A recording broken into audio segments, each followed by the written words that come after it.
আমি আজকে একটা বড়া ভাজবো। বাসা চেঞ্জ করছি, বাসা চেঞ্জ করার পর সব প্যাকেট এখনও খোলা হয়নি, তো কোকোনাট কুকিং অয়েলটা এখনও আসলে বের হয়নি। তা আমি আজকে যেটা করব, একটু বেশি সাহস দেখাচ্ছি, এক্সট্রা ভার্জিন কোকোনাট অয়েল অল্প একটু দেবো, তারপরে সরিষার তেল দিব।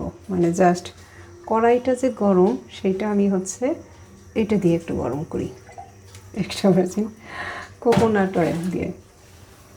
একটু বেশি সাহস দেখালাম, তাই না?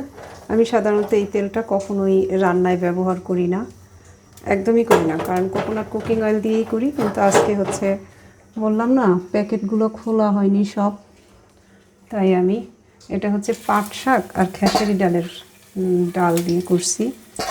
খেসারি ডালটাকে ব্লেন্ডারে গুঁড়ো করে নিয়েছি। এই যে আমি দেখাচ্ছি, দেখেন, এই যে ডালটাকে আমি গুঁড়ো করে নিয়েছি। নিয়ে এবার বড়া করতেছি। কি দিয়ে খাবো বড়াগুলা? পান্তা ভাত দিয়ে।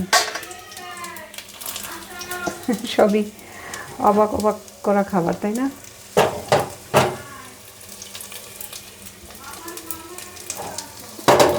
একটু তেল দিয়ে ঘুরিয়ে আমি বড়াগুলো ভেজে নেব।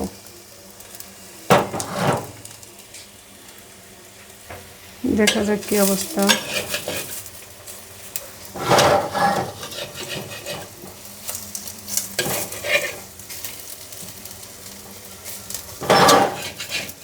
নারকেল তেল এবং ঘি দিয়ে যদি আপনি কিছু ভাজি করতে চান, তাহলে কিন্তু অনেক বেশি ধোঁয়া ওঠে। আর এটা মাটির কড়াইতে করায় আমার কাছে ভালো লাগে, একটা তন্দুরি ভাব আর কি।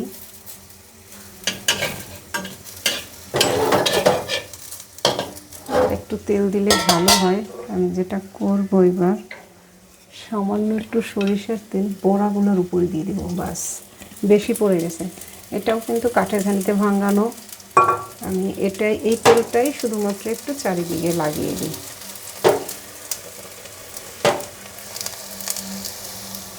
এই তেলেই আমি বড়াগুলো ভেজে নেব। আর যেটা করব, শুকনো মরিচ, পান্তা ভাতে একটু শুকনো মরিচ হলে ভালো হয়, দিয়ে দিলাম।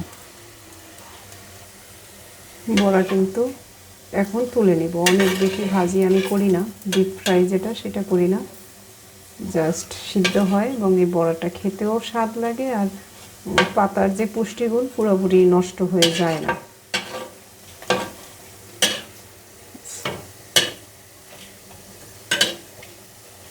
এটা কিন্তু ইচ্ছে করলে আর একটু সরিষার তেল শেষে যেটুক দিলাম সেটুক না দিয়েও করা যেত, তাই না? চুলা বন্ধ করে দিয়েছি। এবার আমি বড়াগুলো তুলে নিচ্ছি।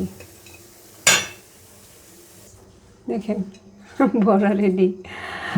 কোকোনাট অয়েল দিয়ে ভেজে নিলাম বড়া। এভাবে কিন্তু মাঝে মাঝে খাওয়া যায়।